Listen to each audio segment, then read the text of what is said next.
नमस्कार दोस्तों। आज शुरू करते हैं एक नया टॉपिक जिसका नाम है फ्रिक्शन। आपने फ्रिक्शन क्लास 8th में भी किया है। That is a old concept. अब हम शुरू करेंगे ओल्ड के साथ साथ न्यू कंसेप्ट को भी। अब समझेंगे हम कि हमने जो 8th क्लास में पढ़ा वो कितना सही था या कितना गलत। तो वैसे तो काफी हद तक जो हमने पढ़ा है डेफिनेशन को छोड़कर वो गलत ही पढ़ा है। जी हाँ, इस बार हम थोड़ा सा अच्छे से इसके पीछे की कहानी को समझेंगे। तो पहले डेफिनेशन को समझते हैं कि फ्रिक्शन होती क्या है। फ्रिक्शन है एक opposing force which comes into the motion when one body moves to the surface of other body।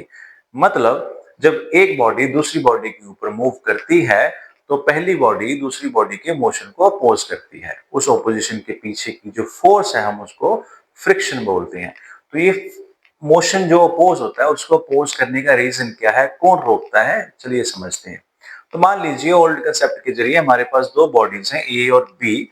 A body को फिक्स कर लिया हमने और बी बॉडी जब ए बॉडी के ऊपर मूव करेगी तो ये फ्रिक्शन जो है वो हमें देखने को मिलती है। हम महसूस करते हैं कि हमें फोर्स लगाना पड़ रहा है। और ये नहीं कि एक बार फोर्स लगा दिए, एक बार फोर्स लगा के छोड़ देंगे तो दोबारा अगर मोशन हम चाहते हैं कंटिन्यू करें तो फोर्स हमें लगाना ही पड़ेगा। चाहे हमारे पास प्लेन सरफेस हो, चाहे जो भी बॉडी बी है वो फ्लैट हो जिसको हम रफ सरफेस बोल देते हैं, चाहे हमारे पास स्लाइडिंग फ्रिक्शन हो, चाहे हमारे पास रोलिंग फ्रिक्शन हो, जब बॉडी रोल करती है तो दोनों के पीछे मोटा मोटा एक कारण है। तो ओल्ड कंसेप्ट के जरिए हम समझते हैं कि ये क्या कहना चाहते हैं। तो देखिए यहाँ पे हमने देखा कि ये दोनों बॉडीज आपस में टच कर रही हैं। तो पहले ये समझा चाहता था कि फ्रिक्शन का रीजन क्या हो सकता है। मान लीजिए हमारे पास एक साइकिल है और साइकिल की जो चेन है वो गियर्स के ऊपर मूव करती है जिसको हम गरारी भी बोल देते हैं। तो जो उस तरह की जो शेप्स है गरारी की उसके ऊपर चैन चढ़ती है और वो उसको जकड़ लेती है, उसको रोकती है फ्रीली मूव करने से। तो उसी कंसेप्ट को हमने यहाँ पे समझा कि ऐसा होता होगा। मतलब क्या है, हम ये समझते हैं, इसको मैं माइक्रोस्कोपिक लेवल पे अगर यहाँ पे जाऊं मैं तो इसको अगर देखूं भी इसके पीछे रीजन क्या है तो हम ऐसे समझते हैं कि मान लीजिए यहाँ पे इररेगुलरिटीज हैं, सरफेस की इररेगुलरिटीज है। इस तरह से सरफेस रफ है, रेगुलर नहीं है, तो ये हमने क्या दिखाई हैं, इररेगुलरिटीज। और जो बॉडी बी है वो भी रफ सरफेस है, उसकी भी इररेगुलरिटीज है। तो ये जो इनके बीच में इररेगुलरिटीज है वो कुछ इस तरह से फिट हो जाती हैं। आप अपने हाथों से भी इसको करके देख सकते हैं। जैसे हमारे पास ये इररेगुलरिटीज है, यहाँ पे ये इररेगुलरिटीज है, तो इसको अगर हम इस तरह से रखें तो हमें ये हाथ मूव करना हमें काफी इसमें मुश्किल आ रही है। ठीक है, तो ये जो इररेगुलरिटीज है वो कहते हैं इनके बीच में ये जो दोनों सरफेस आपस में फंस जाती हैं, इसको हम बोल देते हैं ये आपस में क्या होगी, इंटरलॉक्ड। ये इंटरलॉकिंग है। जैसे टाइल्स आजकल चलती हैं इंटरलॉकिंग टाइल्स, तो ये आपस में लॉक हो गई। तो अगर हमने इसको मूव करना है तो इंटरलॉकिंग को ब्रेक करना पड़ेगा, ओवरकम करना पड़ेगा सरफेस को। इस हम्प से इसको ओवरकम करने की वजह से हमें फोर्स लगाना पड़ेगा। तो यही फोर्स जो है, ये जो इंटरलॉकिंग है, ये हमें रोक रही है आगे जाने से। तो ये रीजन माना गया। तो पहला पॉइंट हमारा बन जाता है इंटरलॉकिंग। ठीक है, जो इररेगुलरिटीज में आती है। तो सेकंड पॉइंट में ये देखा गया कि उन्होंने कहा कि जितना ज्यादा एरिया होगा उतना ज्यादा फ्रिक्शन होगा। क्यों? क्योंकि ज्यादा एरिया होगा तो ज्यादा इंटरलॉकिंग होगी, ज्यादा इंटरलॉकिंग होगी, ज्यादा जो ऑपोजिशन है वो देखने को मिलेगी। तो मतलब ये जो फ्रिक्शन है ये एरिया पे डिपेंड करती है। ठीक है, इसको हम प्रूव करेंगे कि ये गलत है, एरिया पे डिपेंड नहीं करती। ठीक है, मॉडर्न कंसेप्ट में। और तीसरा कंसेप्ट जो ये ओल्ड कंसेप्ट का तीसरा पॉइंट ये है कि more rough is the surface, more is the friction, और more smooth is the surface, less is the friction. तो ये तो आप भी मानते होंगे ना, मगर ये वाली चीज भी जो है ये गलत है। जितनी ज्यादा रफ सरफेस होगी उतना ज्यादा फ्रिक्शन होगा, मगर ये जो हम कह रहे हैं कि मोर स्मूथ होगी जो सरफेस उतना कम फ्रिक्शन होगा, मगर ओल्ड कंसेप्ट इसका बिल्कुल उल्टा कहता है। तो चलिए बढ़ते हैं मॉडर्न कंसेप्ट की ओर, देखते हैं ये कैसे अपने आप को जस्टिफाई करता है। तो अब देखिए ये जो इंटरलॉकिंग है वो इस तरह से, जो इरेगुलरिटीज है इस तरह से नहीं होती। मान लीजिए ये हमारे पास रफ सरफेस है, ये हमारे पास बॉडी ए की रफ सरफेस है और ये बन गया। अब बॉडी बी है हमारे पास, उसकी रफ सरफेस इस तरह से होती है, ठीक है, इस तरह से आपस के एक दूसरे के ऊपर ये आती हैं, ठीक है, ये बॉडी ए है और ये बॉडी बी है। तो यहाँ पे इनके जो एटम्स है, मान लो ये वाले इसके एटम्स है, ये वाले इसके एटम है, ये वाले इसके एटम है, ये वाले इसके एटम है, ये वाले इसके एटम है, ये वाले इसके एटम है और ये वाले इसके एटम है, यहाँ पे यहाँ पे यहाँ पे यहाँ पे सभी जगह बना देते हैं हम, ठीक है। उसी तरह यहाँ पे बना देते हैं सभी जगह,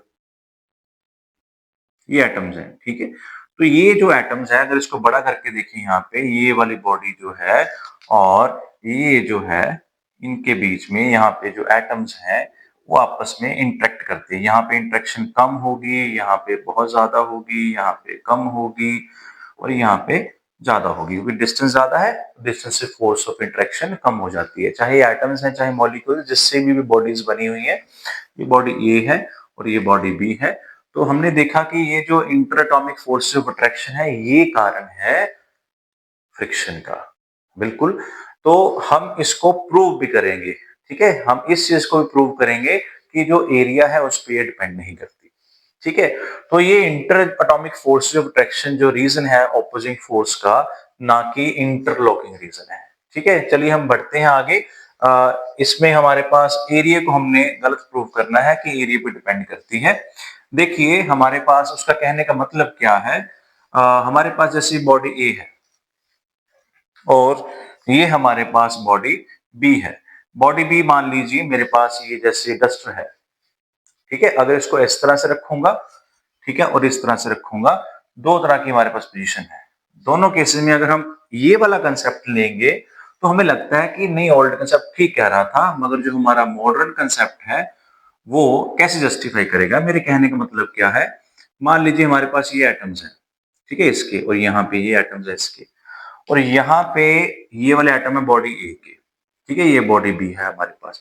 तो यहाँ पे इंटरएटॉमिक फोर्सेस ऑफ अट्रैक्शन ज्यादा है और यहाँ पे क्या है, कम है, क्योंकि यहाँ पे कम है। यहाँ मान लीजिए 10 से 10 एटम्स है, यहाँ पे 4 4 5 5 एटम्स है, कम हो गए।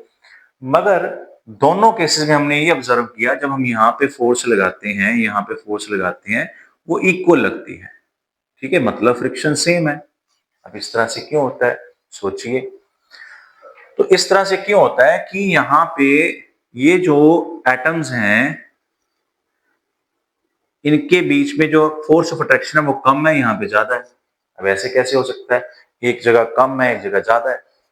अब देखिए जो फ्रिक्शन है वो वेट पे डिपेंड करती है। अब दोनों केसेस में वेट सेम है, ओल्ड कंसेप्ट वेट का कंसेप्ट तो लेते नहीं है। अब यहाँ पे देखिए कि ये जो डस्टर का जो ये वाला एरिया है, मान लो ये डस्टर है हमारे पास और ये इतना एरिया है, इतना एरिया, मान लो ये डस्टर 300 ग्राम का है फॉर एग्जांपल, तो इसको हमने 3 बराबर हिस्सों में बांट लिया, ठीक है, तो 100 ग्राम आ गया। अगर इस तरह से रखेंगे तो उतने एरिया पे सारे का सारा 300 ग्राम आ गया। अब इस केस में इतना, इतने एरिया पे इतने पार्ट का ही वजन या वेट इसके ऊपर पड़ेगा, इसका, यानी कि वेट जो है यूनिफॉर्मली डिस्ट्रीब्यूट हो गया। तो यहाँ पे ये पार्टिकल एक दूसरे के कम नजदीक आएंगे क्योंकि वेट कम है, ठीक है। और यहाँ पे वेट एक जगह पे सारा लग रहा है, उतने एरिया पे सारा लग रहा है। यहाँ पे अगर हम इसको 3 हिस्सों में बांट लें इस एरिया के हिसाब से, तो यहाँ पे तीसरा हिस्सा लगेगा वेट का और यहाँ पे पूरे का पूरा वेट लग रहा है, और यहाँ पे पार्टिकल्स क्या है और नजदीक आ जाएंगे। और जब हम फोर्स की बात करें तो थोड़ा सा डिस्टेंस भी अगर कम हो जाए तो उनके बीच में फोर्स बढ़ जाती है। इसको हम बोल देते हैं कोल्ड वेल्डेड, ठीक है। यहाँ पे जो इनके बीच में वेल्डिंग है वो बहुत ज्यादा हो जाती है और ये इनके बीच में जो फ्यूजन है दोनों सरफेसेस की वो बहुत ज्यादा हो जाती है, जिसकी वजह से जो यहाँ पे फोर्स ऑफ या इंटरएटॉमिक फोर्स ऑफ अट्रैक्शन क्या है, बढ़ जाती है। तभी तो हमारा जो यहाँ पे और यहाँ पे फ्रिक्शन क्या रहता है, सेम रहता है, ठीक है। अगर आप इससे जस्टिफाइड नहीं है, आप सेटिस्फाइड नहीं है, सॉरी, तो हम इसकी एक और एग्जांपल ले लेते हैं जिसको आपकी बुक्स में, रेफरेंस बुक्स में भी आपको बताया गया है। वो क्या है, देखिए हमारे पास मान लीजिए कि ये हमारे पास एक टेबल है, ठीक है, यहाँ पे एक पुली सिस्टम हमने लगाया हुआ है और ये हमारे पास दो बॉडीज है। मान लीजिए ये बॉडी ए है और ये बॉडी हमारे पास बी है। ठीक है, चलो इसको ए लेते हैं। पहले हमने ब्लैक वाले को ए लिया था, ये बी है और ये आपस में कनेक्टेड है। तो यहाँ पे हमने इनको मूव करवाने के लिए फोर्स लगाने की बजाय यहाँ पे हमने वेट डालना शुरू कर दिया। ठीक है, तो हमने देखा कि किसी पर्टिकुलर अमाउंट ऑफ वेट के मान लो 10 न्यूटन पे हमने ऑब्जर्व किया कि ये बॉडीज मूव नहीं कर रही। ठीक है, तो हमने 15 न्यूटन लगा दिया, अभी भी बॉडी मूव नहीं कर रही। तो जैसे ही हमने धीरे धीरे बढ़ा के फोर्स को 20 न्यूटन किया तो ये just they are about to move. ठीक है, अब ये मूव करना शुरू करेंगी तो हमें पता चल गया कि 20 न्यूटन हमें फोर्स लगानी पड़ेगी अगर इनको मूव करवाना है। अब दो बॉडीज यहाँ पे है, दोनों का एरिया सेम है, इसका मान लो एरिया ए है, इसका एरिया ए है। दोनों बॉडीज कितने एरिया के साथ कनेक्टेड है सरफेस से? 2a के साथ। अब नेक्स्ट हम क्या करेंगे, हम ये करेंगे इसी के ऊपर हम ठीक कर देते हैं इसको। ये बॉडी जो ए है इसको हमने यहां से हटा के इसके ऊपर रख दिया। अब ऐसा करने से क्या होगा, जो एरिया है वो कम हो गया, ये गायब हो गया, बट वेट क्या है? सेम रहा। यहाँ पे जितना वेट था यहाँ पे भी उतना ही वेट रहा। तो अब हमने देखा कि अब तो एरिया कम हो गया, तो 20 की बजाय शायद 10 पे ये बॉडी मूव करना शुरू कर दे। पर हमने फिर देखा कि इतनी ही फोर्स लगानी पड़ती है इनको जस्ट मूव करने के लिए। ठीक है, मैं जस्ट शब्द इसलिए कह रहा हूं क्योंकि आगे जाके आपकी टाइप्स ऑफ फ्रिक्शन आएंगी तो वहां पे विवाद थोड़ा सा हो सकता है, क्योंकि वहां पे 3 तरह की टाइप्स हम पढ़ेंगे, स्टैटिक फ्रिक्शन, लिमिटिंग फ्रिक्शन और डायनेमिक, या उसको काइनेटिक फ्रिक्शन भी बोल देते हैं, वो पढ़ेंगे। तो अब ये मोटा मोटा यहाँ समझिए कि यहाँ पे दोनों केसेस में हमें फोर्स सेम लगानी पड़ रही है, मतलब ऑपोजिंग फोर्स भी सेम है। तो यहाँ से क्लियर हो जाता है कि जो फ्रिक्शन है वो डिपेंड नहीं करती एरिया पे। तो चलिए चलते हैं तीसरे पॉइंट पे। अब जितनी ज्यादा सरफेस स्मूथ होगी उतना ज्यादा फ्रिक्शन होगा, ये मॉडर्न कंसेप्ट कहता है। ठीक है, ये तो बात हल्क से नहीं नीचे जाएगी, इसको समझते हैं किस तरह से। अब देखिए यहाँ पे हमने ये कहा था कि इस तरह से हमारे पास इरेगुलरिटीज होती हैं। ठीक है, रफ सरफेस अगर है तो हम रफ से समझाने की कोशिश करते हैं। तो हम कहते हैं ये बॉडी इस तरह से एक दूसरे के ऊपर टिकती हैं। ठीक है, इंटरलॉकिंग नहीं होती, इस तरह से होता है। तो देखिए यहाँ पे ये जो पार्टिकल्स हैं, है ना, मैंने सब जगह दिखा दिए, और इसके ये वाले जो पार्टिकल्स हैं, मेनली हम जो कंडक्ट में वही समझा रहे हैं। तो यहाँ पे ये नजदीक है तो यहाँ फोर्स ज्यादा होगी, ये दूर है यहाँ फोर्स कम होगी, ये नजदीक है फिर फोर्स ज्यादा होगी, ये कम है, मतलब दूर है तो फोर्स कम होगी। तो स्मूथ सरफेस में क्या होगा, अगर हम इसको थोड़ा सा यहाँ पे मैं शो कर दूं कि थोड़ा सा नजदीक ले आऊं। ठीक है, इसका सेकंड फेज समझा रहा हूं, इस तरह से नजदीक ले आए इसके, तो हम क्या देखेंगे कि इसको भी नजदीक करते थोड़ा सा इनके बीच में स्मूथनेस बढ़ा दें, तो अब ये नजदीक आ गए, तो इनके बीच में ये फोर्स तो वही रहेगी, तो इनके बीच में जो फोर्स है थोड़ी सी बढ़ गई। अब इमेजिन कीजिए अगर सारी की सारी सरफेस ही स्मूथ होगी तो क्या होगा, सारी की सरफेस अगर सारी की सारी स्मूथ हो गई तो ये इनके बीच में जो आपस में इनका हग करना है वो टाइट हग हो जाएगा, जफ्फियां पड़ जाएंगी जम के। ठीक है, तो इनके बीच में अट्रैक्शन जो है वो बढ़ जाएगा, बहुत ज्यादा अट्रैक्शन हो जाएगा। तो जितनी ज्यादा सरफेस स्मूथ होगी उतना ज्यादा क्या होगा, फ्रिक्शन होगा। अभी मुझे लगता है कि आपको फिर नहीं समझ आ रहा या आप नहीं मानेंगे। आप एक एग्जांपल अपनी लैब में, बायो लैब में कर सकते हैं। वहां पे स्लाइड्स होती हैं, ग्लास स्लाइड्स होती हैं, जो हम डायसेक्शन करके किसी पार्ट की माइक्रोस्कोप के अंदर देखते हैं। तो उसमें क्या होता है कि 2 स्लैब्स आप ले लो, उसको अच्छे से साफ कर लो, कॉटन के साथ साफ कर लीजिए, कोई डस्ट पार्टिकल वहां पे ना हो। अब दोनों स्लैब्स को आपस में जोड़ दीजिए पूरे का पूरा। ठीक है, कॉर्नर टू कॉर्नर वो पूरा एक दूसरे के ऊपर सुपर इम्पोज होनी चाहिए। अब आप उसको इस तरह से मूव करके देखना, काफी आपका जोर लगेगा, वो पैक हो जाएगी। ठीक है, तो वो एक्स्ट्रा स्मूथ है, वहां पे हमें ये चीजें देखने को अच्छे से मिलती हैं। एक और एग्जांपल आप देख सकते हैं कि मान लीजिए मार्बल का फ्लोर है और वहां पे सफाई चल रही है और पोछा लग गया है। यहाँ अभी पोछा लगने से पहले हम पानी से उस फर्श को साफ कर रहे हैं, तो सरफेस काफी गीली होती है। अगर आप स्लीपर्स आपने पहने हुए हैं, खास करके वो वाले स्लीपर्स जो आपकी घिस चुकी हैं, ठीक है, पैरागॉन के जो व्हाइट ब्लू वाले होते हैं, खास करके वो जल्दी नहीं घिसते, तो वो मान लो आपने पहने हुए या आप घिसे हुए पहन रहे हैं। मान लो स्मूथ सरफेस बनाने के लिए मैं कह रहा हूँ कि घिसे हुए आपने पहने हुए हैं।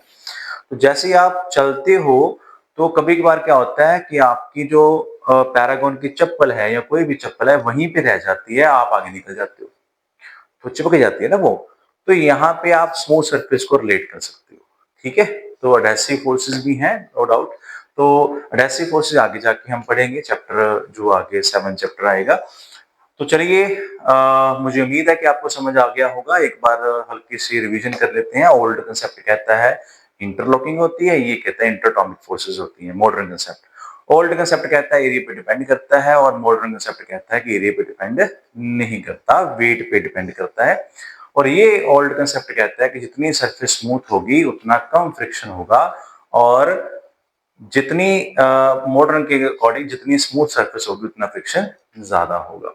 अभी आप सोच रहे होंगे कि हम तो जो केले की छिलके के ऊपर पैर रखते हैं फिसल जाते हैं, चिपकते क्यों नहीं? तो वहां पे आप अपना पैर है जो देखिए, वो किसी एंगल पे आप फोर्स लगा रहे हैं। तो वो जब आप वेक्टर चैप्टर आप करते हैं, ठीक है, तब आपको वो चीजें वहां पे अप्लाई करके समझना चाहिए कि ऐसा क्यों होता है। ठीक है, तो फिर भी अगर आपके कोई डाउट्स हो तो आप कमेंट बॉक्स में डाल सकते हैं। तो मिलते हैं जल्दी ही नई वीडियो के साथ। तब तक के लिए खुश रहिए, आबाद रहिए, जिंदगी जिंदाबाद।